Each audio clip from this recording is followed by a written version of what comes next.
मैं हूं आपके साथ वैष्णवी द्विवेदी। तो रामबन जिले के पनोट इलाके में भूस्खलन से करीब 50 से 60 घर नष्ट हो गए हैं। दरारें पड़ने की वजह से 100 से ज्यादा मकानों को खतरा लाहक है। कई परिवारों ने अपने घर खाली कर दिए हैं। कुछ परिवार अपने करीबी रिश्तेदारों के घरों में रहने को मजबूर हैं। जिला प्रशासन ने प्रभावित घरों को सुरक्षित स्थानों पर स्थानांतरित कर दिया है। जिला प्रशासन ने एक कंट्रोल रूम भी कायम किया है।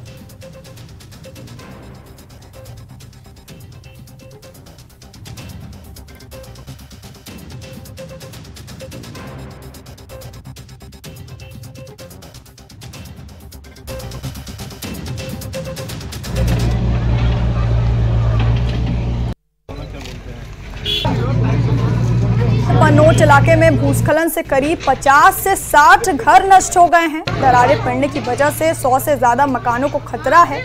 कई परिवारों ने अपने घर खाली कर दिए हैं। कुछ परिवार अपने करीबी रिश्तेदारों के घर में रहने को मजबूर हैं। जिला प्रशासन ने प्रभावित परिवारों को सुरक्षित स्थानों पर स्थानांतरित कर दिया है। प्रशासन ने कंट्रोल रूम भी कायम किया है।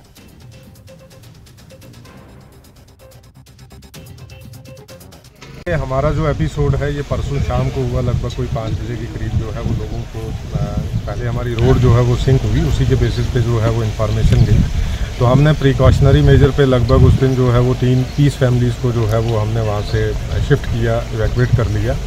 और दूसरे जो 26 फैमिलीज़ हमारी और थी जिनको हमने जो है वो दूसरे दिन सुबह जो है वो वहाँ से शिफ्ट कर लिया। उनका माल लाइफ स्टॉक जितना भी था उसको भी शिफ्ट कर दिया। तो टोटल आज की डेट में भी हमारा जो है अभी लैंड जो है वो कंटिन्यूसली सिंक कर रही है। तो उसमें टोटल अभी तक हमारी जो है जिन फैमिलीज़ को हमने वहाँ से इवैक्यूएट करके सेफ प्लेसेस पे as a precautionary measure so that कि हमारी प्रीपेयर्डनेस जो डिज़ास्टर की रहती है उसके मुताबिक हमने जो है वो 100 फैमिलीज़ को हम जो है वो इवैक्यूएट करके, तो हमारे यहाँ पे 3-4 जो है वो हमारे रिलीफ कैंप हैं। एक तो यहीं पे पंचायत घर में है जो परनोत के अंदर है, दूसरा हमारा जो है मैत्रा के अंदर है, और एक जो है हमारा मेन बाज़ार के अंदर है। वो इसलिए क्योंकि आप देख ही रहे हैं कि जैसे यहाँ बारिश है ज़्यादा, तो यहाँ पे ज़्यादा इतना गवर्नमेंट की बिल्डिंग्स नहीं है जिनको हम एज अ रिलीफ कैंप बना सकें। तो इसलिए हमने शिफ्ट किया है। बट वी आर वेटिंग कि हमारा यहाँ पे टेंट का भी सिस्टम चल रहा है जिसको हम 1 वीक के लिए जो है वो चला रहे हैं। बाकी जितना भी जो फूड का है, जैसे एज़ पर जो ह्यूमन रिक्वायरमेंट है, जैसे 3 टाइम का खाना होता है, 2 टाइम की चाय होती है, प्लस जो हमारे वहाँ पे मेन है एक मेडिकल का कैंप वहाँ पे लगा हुआ है, प्लस हमारा जो सैनिटेशन की जो पूरी टीम बैठती है, हमारे नोडल अफसर हैं। अगर किसी किस्म की हमारी जो मेडिकल इमरजेंसी टीम है 24/7 काम करती है along with the team of the doctors. और बाकी जितना भी जो रिक्वायरमेंट्स हमारी है, जैसे अभी हमें बाकी चीज़ें हैं हम असेसमेंट कर रहे हैं। आज सुबह से हमने जो है वो यहाँ पे कैंपिंग की हुई है। आपने देखा होगा कि आप पीछे मेरे देख ही रहे हैं कि यहाँ पे जो district disaster management authority district की होती है, जिसका चेयरमैन डिप्टी कमिश्नर होता है, तो हमने यहाँ पे ऑफिस कैंप ही यहीं पे लगाया हुआ है। और ये हम तब तक ये कैंप यहाँ पे चलता रहेगा जब तक ये रिलीफ का सारा काम और पूरी असेसमेंट हमारी जो है वो पूरी नहीं हो जाती है। सबसे बड़ा चैलेंज इस समय ये है कि रेनफॉल जो हो रही है सबसे बड़ा चैलेंज है। एक बार ये रुके सो दैट कि हम जो है वो बाकी असेसमेंट भी कर रहे हैं। लैंड सिंक हो रही है तो क्या अभी शुरुआती जांच में क्या निकल कर सामने? अभी हमारी जियोलॉजी की टीम जो है वो आई हुई है, वर्दी डिवकम जम्मू ने जो है वो टीम को सेंड किया, तो अभी वो सैंपल्स वगैरह ले रहे हैं। तो आफ्टर उसके बाद जो है वो बताएंगे। But as a precautionary measure उन्होंने भी जो है वो यही बोला है कि इस एरिया को जो है वो अभी बिल्कुल किसी किस्म से ह्यूमन का इंटरफेरेंस जो है अभी नहीं होना चाहिए। 2 दिन से हम देख रहे हैं कि ये इलाका बराबर धंस रहा है। जहां हमने पहले देखा कि इसमें कम घर थे, लेकिन अब इसकी जद में मजीद भी घर आ रहे हैं, क्योंकि 24 से ये आंकड़ा अब लगभग 30-32 की तरफ जा रहा है। जहां टोटल डैमेज की बात करें, क्योंकि रिस्क में 20-22 घर और भी हैं जो इसके बॉटम में है, 7 घर इसके टॉप पे है जहाँ पे हम देख रहे हैं कि क्रैक्स पड़े हुए हैं घरों में। परेशानी है तो जाहिर सी बात है, हालात किस तरह के हैं ये तमाम चीज़ें तो आप देख ही रहे हैं। हालांकि हमारी रिक्वेस्ट तो एडमिनिस्ट्रेशन से और लेफ्टिनेंट गवर्नर एडमिनिस्ट्रेशन से यही है कि कंपनसेट किया जाए, हमें ज़मीन कहीं फराहम की जाए, क्योंकि अब ना हमारे पास घर है ना हमारे पास ज़मीनें हैं। और कुछ लोगों का तो रोज़गार भी खेती बाड़ी से जुड़ा था, तो वो लोग भी बेरोज़गार हो गए हैं। तो 3 तरह की हमारी डिमांड्स रहेंगी जो टॉप पे हैं। एक तो ये कि हमें आप ज़मीन दे दीजिएगा 10 मरले पर हेड, और उसके बाद आप हमारे लिए कंपनसेशन का इंतज़ाम कीजिएगा ताकि हम उस पर कंस्ट्रक्शन कर सकें। और तीसरी बात, वो जो लोग बाग मालकान थे या फिर जो खेती बाड़ी कर जिनका ज़रिया आमदनी यही था, सोर्स ऑफ इनकम यही था, आप उनके लिए भी रोज़गार का कुछ कीजिएगा। कहूँगा कि ये बहुत बड़ा हादसा है, दिलदोज़ हादसा है, जहाँ हमारी ज़मीन जो है तकरीबन 2 किलोमीटर के करीब जो है खिसक गई, जिसमें हमारे रिहायशी मकानात जो हैं और जानवर जो हैं यहाँ पे रहा करते थे। बहुत अफसोस है, इसकी भरपाई हम नहीं कर सकते। बहरहाल हम गवर्नर साहब और उनके एडमिनिस्ट्रेशन से यही कहेंगे कि जल्द अज जल्द इनको जो है रिहेबिलिटेट किया जाए। इसके अलावा हम अपने पार्टी हाईकमान तक भी हमने बात रखी है, तो वही फ़राइज़ अंजाम देते हुए मैं अपने पार्टी डिस्ट्रिक्ट प्रेसिडेंट साहब ने मुझे यहाँ भेजा है कि आप वहाँ सूरत हाल देखिए, इंशाल्लाह वो खुद भी आएंगे। तो हम उम्मीद करते हैं कि गवर्नर साहब और उसके इंतज़ामिया जो है इनको जल्द अज जल्द जो है फराहम करो। और मैं एडमिनिस्ट्रेशन का खासकर डिप्टी कमिश्नर रामबन का शुक्रिया करता हूँ कि वो शायद पूरी टीम लेकर कल से यहाँ पे खैमाजन हैं, तो जितना भी हो सकता है तो हम भी उनके शाना बशाना है। जैसे भी ये परसों से चल ही रहा है अभी तक और ये रुकने का नाम नहीं ले रहा है। आप देखेंगे कि कम से कम 300 से ज़्यादा इसमें लोग जो इन्वॉल्व हो चुके हैं, 57 हाउसेस डैमेज हो चुके हैं और 82 और कह रहे हैं, तो एक पूरे गांव का गांव ही चल रहा है। तो हमारी यही गुजारिश है, करने और कहने में बहुत बड़ा फर्क होता है। नेशनल मीडिया ने चलाया, एडमिनिस्ट्रेशन ने भी कहा, हमारी एलजी एडमिनिस्ट्रेशन और सेंट्रल गवर्नमेंट से है कि रिहेबिलिटेशन का आप क्या कहेंगे, क्या इनको कहीं ज़मीन अलॉट की जाए और वहाँ पर कंपनसेशन अनाउंस की जाए। ये मुझे लगता है जम्मू कश्मीर में सबसे बड़ा इंसिडेंट हो रहा है, इतना पूरा गाँव चल रहा है और अभी भी चल रहा है। मुझे लगता है इसमें जायद कम से कम 100 से ज़्यादा घर आएंगे और 500 से ज़्यादा लोग इन्वॉल्व हो जाएंगे, फैमिलीज इन्वॉल्व हो जाएंगी। हमारी सिंपल सी रिक्वेस्ट है कि हम शुक्रगुजार हैं DC रामन के कि खाने का इंतजाम कर रहे हैं, टेंट लगाए हैं, बाकी एडमिनिस्ट्रेशन प्रोएक्टिव हुई कल पूरी आपकी मीडिया आने के बाद। बट आज हमारी गुजारिश है कम से कम इनके लिए लैंड एलोकेशन की जाए और कंपनसेशन अनाउंस की जाए 30 से 40 लाख रुपए हर फैमिली के लिए, ताकि उनकी जो जिंदगी है वो शुरू हो सके, क्योंकि किसी का आशियाना उजड़ना आप जानते हैं कि कितनी बुरी हालत होती है। परनौत इलाके में हम मौजूद हैं, जहां की तस्वीर हम लगातार आपको दिखा रहे हैं कि एक डिजास्टर यहां पर आई और डिजास्टर में ये हुआ कि पूरा इलाका सिंक हो रहा है और 1 किलोमीटर से 5 किलोमीटर का रेडियस है, पूरा लगातार यहाँ पर सिंक होता जा रहा है। मेरे पीछे की तस्वीर आप देखिए किस तरह एक घर जो है मुकम्मल तौर से डैमेज हो गया और दूसरा घर जो है उसमें जो है क्रैक्स इतने पड़े हैं कि ये घर जो है कुछ ही टाइम बाद ढह जाने वाला है। इस साइड में आप देखेंगे वॉशरूम है, ये भी खत्म हो गया। ये जो कच्चा घर मकान था जहाँ हम जानवर वगैरह रखते हैं, उसकी तस्वीर ये है कि इस तरीके से है। और ये नज़ारे जो है यकीनी तौर से दिल दहला देने वाले नज़ारे हैं यहाँ पर, जो हमने परनौत इलाके से लगातार हम आपको रिपोर्ट कर रहे हैं, दिखा रहे हैं कि किस तरह के यहाँ के मंजर है। और इस तरीके से हम देखेंगे कि क्या, देखिए आप क्या हालत बनी हुई है। ये खतरनाक रास्ता यहाँ बना हुआ है, खतरनाक जगह है। हमारे साथ कुछ लोग, मकामी लोग मौजूद है।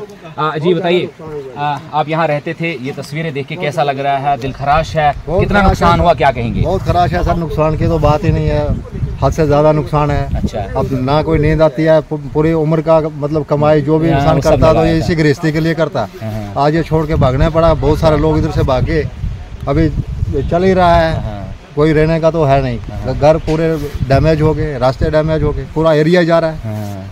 तो आपके प्रशासन से क्या गुजारिश करेंगे? आप लोग को दोबारा जिंदगी शुरू करनी है बाल बच्चों के साथ, क्या उम्मीद है आपको? बस यही उम्मीद है सर प्रशासन से कि कोई किस तरह से हमारी मदद की जाए, हमको कोई फैसिलिटी दी जाए ताकि दूसरी जगह पे कोई शटल कर सकते हैं। अच्छा, तो आप भी यहीं रहते थे, आपके घर भी यहीं पे थे? क्या हुआ, नुकसान कितना हुआ है? बहुत नुकसान हुआ है सर। अच्छा जी, पूरे घर निकल गए? पूरे घर निकल गए, पूरी जमीन निकल गई। अच्छा जी, तो अभी कहाँ रह रहे हैं आप? हम रह रहे हैं जी पंचायत घर में रहते हैं, कभी कहीं रहते हैं, कभी कहीं रहते हैं। अच्छा जी, मतलब आप खुले आसमान तले आने पे मजबूर हो गए हैं? जी। तो क्या कहेंगे, एडमिनिस्ट्रेशन से क्या गुजारिश करेंगे आप? क्या करेंगे? मदद करने के लिए? मदद करने के लिए सर। अच्छा, आप मदद चाहते हैं ताकि आप अपनी ज़िंदगी दोबारा से शुरू कर पाए? जी सर। ठीक है। तो ये मकामी लोग हैं, इनका कहना है कि इनकी यही गुजारिश है कि दोबारा ज़िंदगी शुरू करना चाहते हैं। ये मंज़र है, ये तस्वीर है जो हम आपको लगातार न्यूज़ 18 की वसादत से दिखा रहे हैं कि किस तरह की तबाहकारियाँ जो है यहाँ पर इस लैंडस्लाइड और लैंड सिंकिंग की वजह से पेश आई है। लोगों के घर जो है यहाँ पर 50 से 60 घर, इसी तरह यही तस्वीर हर घर की है, यही हाल जो है हर घर का बना हुआ है और पूरा टूट के कचुम्बर हो गए हैं, घर टूट गए हैं, उनकी गृहस्थी सब सामान यहाँ इसके नीचे दब गया। लोग घरों से सामान नहीं निकाल पाए क्योंकि उस आपदा ऐसी थी, अचानक ये आया कि लोगों को मौका ही नहीं मिला यहाँ पर संभलने का कि वो घरों से सामान निकाल सके, कुछ कर सके। लेकिन फिर भी जानी नुकसान नहीं हुआ। बड़ी बात ये थी कि जानी नुकसान हुआ। यहाँ पर मैं थोड़े मंदिर की तस्वीर भी आपको दिखाऊंगा, जो यहाँ सामने एक मंदिर है उसमें भी क्रैक्स बहुत ज़्यादा पड़े हुए। देखिए सामान किस तरह, ये जो पूरा जो घर का जो बीम्स वगैरह थे वो सब टूट के बिखर गए हैं। ये रास्ता यहाँ से है, देखिए रास्ते की हालत क्या बनी हुई है, रास्ता भी पूरा क्रैक हो गया है, टूट गया है, ख़त्म हो गया है। और ये पूरा इलाका जो है लगातार सिंक हो रहा है और इस सिंकिंग की वजह से पूरे इस गूल संगलदान सड़क राब्ते को भी नुकसान पहुंचा है। और उसके अलावा अगर हम बात करेंगे यहाँ की बिजली का तरसीली निज़ाम वो भी पूरे तरीके से डैमेज हो गया। ये मंदिर की तस्वीर है, देखिए किस तरह क्रैक्स पड़े हुए हैं यहाँ पर। शुरुआत से आप देखेंगे कि ये क्रैक्स ऐसे है कि ये लगातार बढ़ते ही जा रहे हैं। कल की तस्वीर यहाँ कुछ और थी और अभी की तस्वीर कुछ और दिखाई दे रही है आपको। देखिए ये मंदिर है, यहाँ मंदिर में भी क्रैक्स पड़े हुए हैं और ये इसी तरह के मनाजर यहाँ से आगे के घरों में भी आप देखेंगे। यहाँ की दीवार जो है, देखिए दीवार किस तरह फट के यहाँ पर गिर गई है। तो ये कुदरत का हम कहर कहेंगे इसे, यहाँ इस परनोत इलाके में जो पेश आया है। उसके बाद जो है यहाँ मंजर जो अलग हो गया, लोगों को घरों से शिफ्ट किया गया। पहले वो टेंट्स में रह रहे थे, अभी एडमिनिस्ट्रेशन ने उनको दूसरे लोकेशंस पर शिफ्ट किया हुआ है और ये बढ़ता ही जा रहा है, इसकी इंटेंसिटी बढ़ती जा रही है। देखिए लोगों के घरों का सामान, चावल वगैरह थे, सब यहीं पे रह गया। आलू आपको दिख रहे हैं, जूते दिख रहे हैं यहाँ पर, सब यहाँ पर छूट गया उनका और यहाँ से वो निकाल नहीं पाए। आप यहाँ से अंदर की तस्वीर देखो, किस तरह बच्चों के कपड़े हैं, किताबें हैं, बिस्तर है, सब का सब यहीं पे रह गया। वो कुछ नहीं निकाल पाए इन कच्चे घरों से। इन गरीब लोगों के जो है ज़िंदगी भर की कमाई और ज़िंदगी भर का यही था, यहाँ पर इनका गुजारा था और ये भी ख़त्म हो गया है। देखिए इस मकान में किस तरह दरारें पड़ी हुई है, किस तरह ये ख़त्म हो गया, पूरा टूट के तहस नहस हो गया है। ये मंज़र जो है दिलखराश है और लगातार ये जो है इंटेंसिटी इसकी बढ़ती जा रही है। ये देखिए इस तरफ में भी मकान गिरा हुआ है, ये इसका कच्चा मकान था, ये भी गिर गया है। पूरा हर तरफ जो है तबाही का आलम है और ये जो इंटेंसिटी इसकी है लगातार बढ़ती जा रही है। हम आपको ग्राउंड ज़ीरो से लगातार ये तस्वीरें दिखा रहे हैं न्यूज़ 18 की वसादत से कि परनोत इलाके में क्या मंजर हुए जब यहाँ पर लैंडस्लाइड हुई। लैंड सिंकिंग के बाद ये पूरा इलाका जब धंसने लगा। देखिए सामने एक शेड बना, किचन शेड था, वो भी, उसके सामने टावर है, वो भी, पूरे पेड़ जो है यहाँ, ये सामने आश्रम आपको दिखेगा, वो भी टूट के बिखर गया है। और ये पेड़ वगैरह जितने भी, यहाँ बाग होता था, इस इलाके में बहुत फर्टाइल ज़मीन थी, यहाँ पर बाग होते थे, यहाँ पर फसलें उगाई जाती थी, यहाँ अनारदाना बनता था, यहाँ खुबानी बनती थी, तमाम तरह अखरोट है, सभी तरह के पेड़ जो है यहाँ पर हुआ करते थे। लेकिन आज जो है ये सब जो है मिट्टी में मिल गया है, सब चीज़ें मलियामेट होती जा रही है। ये तस्वीरें जो है देखिए दिलखराश है और हमारी न्यूज़ 18 की कोशिश यही रही कि आप लोगों तक ग्राउंड ज़ीरो से हम तस्वीरें पहुँचाएं। ये देखिए यहाँ घर के हालात क्या है, देखिए किस तरीके से ये घर जो टूट रहा है और धीरे धीरे ये ज़मीन सिंक होती जा रही है। ये मकान देखिए, इसका जो ये जो पीछे से ऊपर की तरफ उठ रहा है और आगे से नीचे की तरफ धंस रहा है। ये क्रैक्स बहुत ज़्यादा पड़े हुए हैं और ये मंजरनामा जो है कल कुछ और था, अभी कुछ और है और ये आने वाले वक्त में ये बढ़ता जा रहा है और लैंड सिंकिंग लगातार होती जा रही है। तो अब अथॉरिटी जो है जियोलॉजिकल सर्वे ऑफ इंडिया की टीम्स यहाँ पहुँची हुई थी, एनडीआरएफ की टीम्स है, सभी लोग मायना ले रहे हैं कि क्या वजूहात रही होंगी कि इस तरह की बहुत बड़ी ट्रेजेडी इस इलाके में पेश आई। फिलहाल इस वक्त यह है कि कम से कम 300 से 400 लोग जो है यहाँ पर नकल मकानी करने पर मजबूर हो गए और 50 से 60 घर है जो मुकम्मल तौर से डैमेज हो गए हैं, जिन्हें सेफर लोकेशन की तरफ शिफ्ट किया गया है। अब अथॉरिटीज़ भी कोशिश कर रही है कि उन लोगों को फिलहाल टेम्प्रेरी रिलीफ दिया जाए, लेकिन आने वाले दिनों में हमारी उम्मीद यही है कि एक रिहेबिलिटेशन प्लान बनाया जाएगा और एक रिपोर्ट मरतब की जाएगी कि किस तरीके से इन लोगों को दोबारा से इनकी ज़िंदगी बसर करने के लिए इन्हें एक मौका मिलना चाहिए। न्यूज़ 18 जम्मू कश्मीर लद्दाख हिमाचल के लिए परनोत से बिलाल बाली। और रुकेंगे एक छोटे से ब्रेक के लिए, बने रहिए हमारे साथ।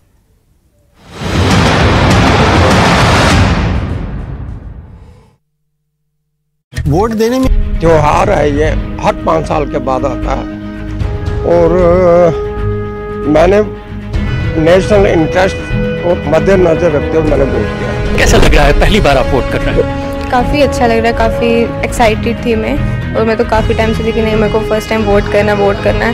मैंने तो अपने फ्रेंड्स को बताया वोट दी हमारे गवर्नमेंट है हमारी। हाँ, उम्मीद क्या आपको, क्या हमारे आपके काम होंगे, किस लिए वोट दिया?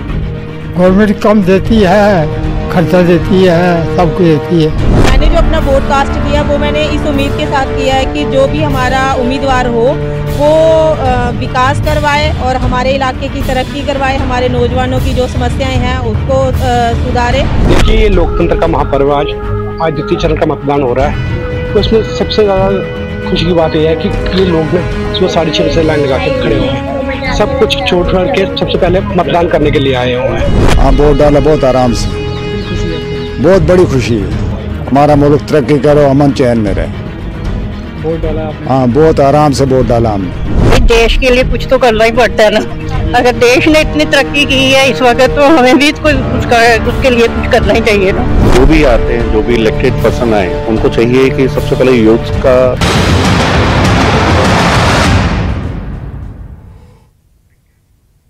ब्रेक के बाद स्वागत है आपका और बात करेंगे पुंछ को कश्मीर से जोड़ने वाली ऐतिहासिक मुगल रोड की।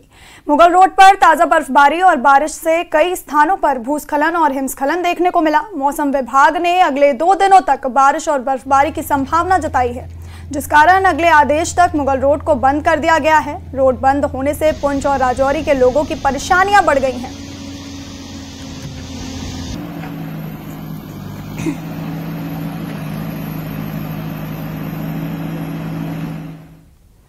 और आरएसपुरा के मीरा साहिब में आम आदमी पार्टी नेता ओम प्रकाश खजूरिया की दुकान पर फायरिंग की गई।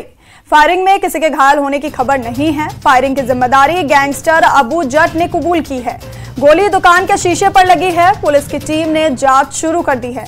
बता दें कि ये वही गैंग है जिसने कुछ हफ्ते पहले कठुआ में एक पीएसआई की हत्या की थी।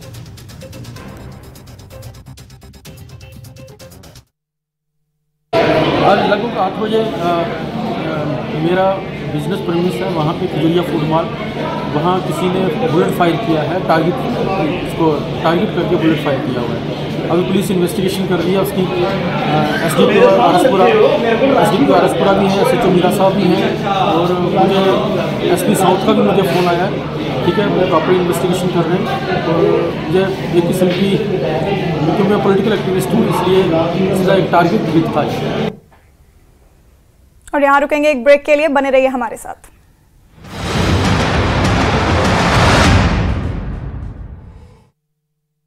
मेरे एक जो बेसिक इश्यूज हैं उनकी तरफ भी ध्यान रखें। इस साल मेरा पहला वोट है और आज मैं वोट अपनी स्टेट की ग्रोथ एंड डेवलपमेंट के लिए देने आई हूँ।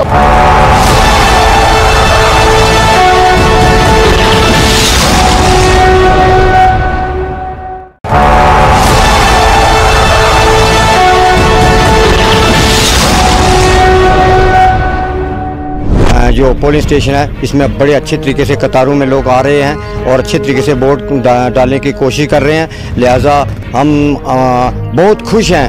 जब भी आप अपनी ड्यूटी निभाते हैं और जब भी अपने राइट को एक्सरसाइज करते हैं तो आपको हमेशा खुशी होती है। मैं बहुत प्रसन्न हूँ कि मैं अपना वोट कास्ट कर सका। जो त्योहार है ये हर 5 साल के बाद आता है और मैंने नेशनल इंटरेस्ट और मद्देनजर रखते हुए मैंने वोट किया। कैसा लग रहा है, पहली बार आप वोट कर रहे हैं? काफ़ी अच्छा लग रहा है, काफ़ी एक्साइटेड थी मैं और मैं तो काफ़ी टाइम से थी कि नहीं मेरे को फर्स्ट टाइम वोट करना है। मैंने तो अपने फ्रेंड्स को बताया वोट दी हमारे गवर्नमेंट है हमारी। हाँ, उम्मीद क्या आपको, क्या हमारे काफ़ी काम होंगे, किस लिए वोट दिया? गवर्नमेंट कम देती है, खर्चा देती है, सब कुछ देती है।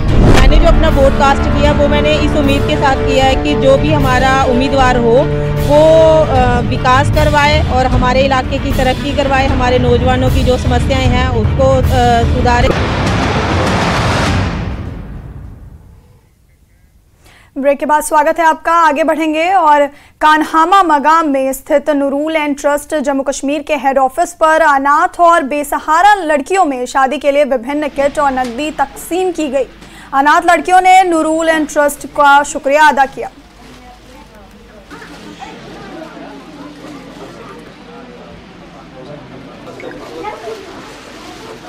मैरिज किट देते हैं और इसके अलावा कुछ नकदी भी दिया जाता है। मैरिज किट्स दिए जाते हैं। मैरिज किट्स करीबन 35 से 40 हज़ार रुपया एक किट का जाता है। लिहाजा तमाम दोस्तों से, तमाम लोगों से ये अपील की जाती है कि इस ट्रस्ट नूरुल एंड ट्रस्ट कान्हामा की पूरी तरह से मदद की जाए ताकि हम आइंदा भी ये प्रोग्राम जारी रखेंगे और गरीब मोहताज लड़कियों की शादी का बंदोबस्त किया जाएगा। जो ये शादी के किट्स हमने उनको फराम किए, जो ये बहनें हमें आई है दूर दूर इलाकों से, दूर दूर डिस्ट्रिक्टों से आई है। हमारे लोगों से यही गुजारिश है कि लोग हमें पैसे देते हैं, हम उनका जो पैसा है इन जो बहनें जो होते हैं, जो यतीम और गरीब बहनें जो हमारे होते हैं, हम उन तक पहुंचाते हैं। जो उनको हम किट्स फराम करते हैं, मैरिज किट्स, जिसमें लगभग 35 से 40 हज़ार तक इनका सामान होता है। इसमें हम कैश भी देते हैं उन लड़कियों। इसके अलावा नूरुलैन का मतलब दूर दराज इलाकों में जाना जहाँ पर भी प्रॉब्लम हो, और एजुकेशन पे हम ज़्यादा काम करते हैं, जो भी स्पॉन्सरशिप बच्चों को करते हैं। खास इनका मकसद दो है। एक मकसद ये है कि हम मोहताज, गरीब, बेकस, यतीम बच्चों को शादी में इमदाद करेंगे, क्योंकि आप लोग बखूब वाकिफ़ है कि इस वक्त बहुत सारे लड़कियां शादी के लिए परेशान है, महंगाई अरूज पर है, गुर्बत अरूज पर है।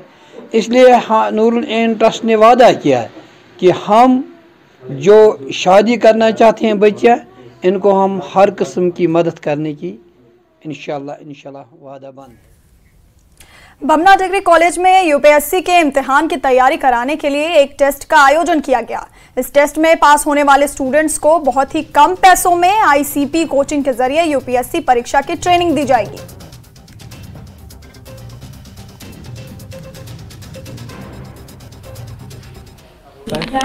ये एक इनिशिएटिव है, ये 2008 से शुरू हुआ है। हम कुछ ऑफिसर्स जो हैं एक ट्रस्ट के साथ जुड़े हुए हैं, जो फिलैंथ्रोपी में हम सिविल सर्विसेज में जो बच्चे कश्मीर और जम्मू से तैयारी करते हैं, तो उसका एक एनुअल एग्जामिनेशन होता है। उसमें हम बच्चे 30-35 बॉयज़ एंड गर्ल्स को सिलेक्ट करके उनको इन हाउस ट्रेनिंग देते हैं पूरे साल के लिए। इसका एग्ज़ाम आज शेड्यूल था, एक तो यहाँ डिग्री कॉलेज बेमिना में भी था और एक सेंटर जम्मू में भी था। तो इस एग्ज़ाम के ज़रिए से हम कुछ बच्चों को सिलेक्ट करके उनको ट्रेन करते हैं।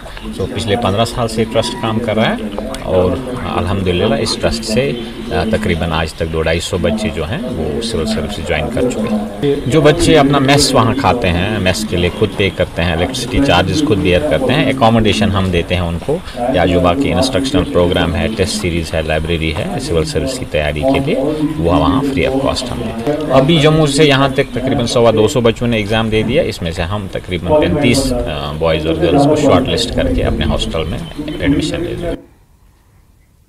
एसके स्टेडियम बांडीपोरा में खेलो इंडिया सेंटर में रग्बी से जुड़े खिलाड़ियों में स्पोर्ट्स किट वितरित की गई। इस मौके पर पद्मश्री अवार्डी फैसल अली, एसीडी बांडीपोरा मुमताज अहमद पीर और अन्य लोग मौजूद रहे।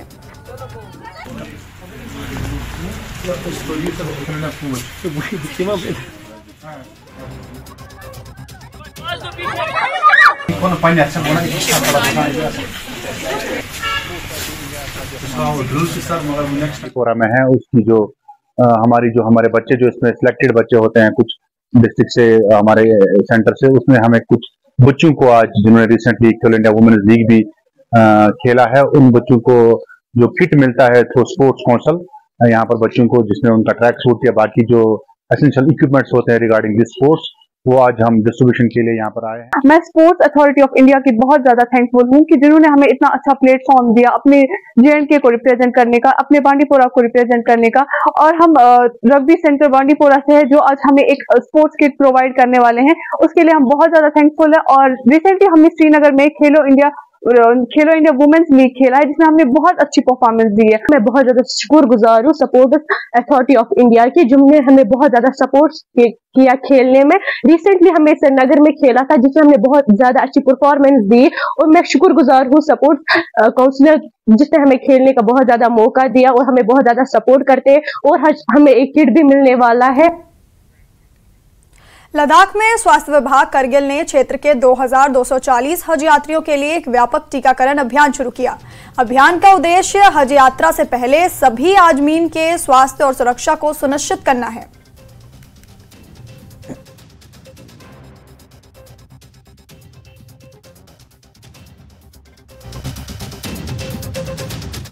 आज हमने ये वैक्सीनेशन प्रोसेस आज से स्टार्ट हो रहा है करगिल डिस्ट्रिक्ट के लिए। अभी ये हमारे टोटल हाजीज है 269 करगिल डिस्ट्रिक्ट का, और ये प्रोसेस हमारा हर ब्लॉक के हेडक्वार्टर पे चल रहा है। मैक्सिमम जो है अभी करगिल हेडक्वार्टर पे हो रहा है, यहाँ पे ऑलमोस्ट 78 है हमारे लिस्ट के हिसाब से, प्लस जास्कर के जो 2 बंदे हैं वो भी यहाँ पे आने वाले, तो हमारा 80 हो जाएगा। आज हमने ये लॉन्च किया हुआ है, मंडे तक प्रोसेस चलेगा। तो उसके बाद भी देखते हैं अभी, क्योंकि रोड का कुछ हमारे हाजी साहिबान का शिकायत आ रहा था कि वो लोग श्रीनगर में फंसे हुए, रोड बंद है, तो आप अगर ऐसा कुछ या ज़्यादा ये तकलीफ में होगा तो हम इसको थोड़ा एक्सटेंड भी कर सकते हैं। फिलहाल हमने मंडे तक का रखा हुआ है सर। जी हम इस साल हज के लिए निकले हैं, तो कारगिल में जो हज के लिए 300 सब लगभग 350 है। तो हज का बाकी इंतजामिया जो गवर्नमेंट का बहुत है हेल्थ सिस्टम में, और बाकी हज हो ये क्या नाम हज कमेटी जो है अली बजाज वगैरह का, तो हमें इसका बहुत बहुत शुक्रिया है। गवर्नमेंट ने काफ़ी सहूलियत दिया हुआ है हमें। वैक्सीनेशन आज हो रहा है कारगिल में, ये आज 27 अप्रैल का, तो बहुत बहुत शुक्रिया है गवर्नमेंट की हेल्थ सिस्टम में। तो हमें हज उसके लिए अभी तैयारी कर रहे हैं, तो 9 मई से लेकर आगे हमारा प्रोग्राम है हज के लिए निकलने का। तो अल्लाह ताला ने तौफीक किया तो इंशाअल्लाह आगे निकल रहे हैं। बाकी गवर्नमेंट की इंतज़ामिया की तरफ से बहुत बहुत शुक्रिया है हमें। बाकी इंतज़ामिया बहुत अच्छी है, इसलिए हेल्थ सिस्टम में बाकी यहाँ से डॉक्टर सारा इंतज़ाम भी आगे के लिए हज के लिए मदीना मक्के के लिए पूरे निकाला है। इस साल 2024 पे हज बैतुल्लाह पे तशरीफ़ लेने वाले तमाम लद्दाख के हजों के लिए यूटी एडमिनिस्ट्रेशन और हेल्थ डिपार्टमेंट की ओर से पूरा लद्दाख के हर एक ब्लॉक मेडिकल ऑफिस पे वैक्सीनेशन की सहूलियत फराहम रखा है। तो आज कारगिल के अंदर भी बहुत बड़े पैमाने पे हजों का आना जारी है। हर ब्लॉक पे ये सहूलियत रखा है वैक्सीनेशन का, कारगिल के अंदर भी और लेह के अंदर भी तमाम हजों के लिए ये हेल्थ चेकअप, वैक्सीनेशन और जो भी फिजिकल बाकी भी चेकअप होते हैं वो सारा हो रहा है।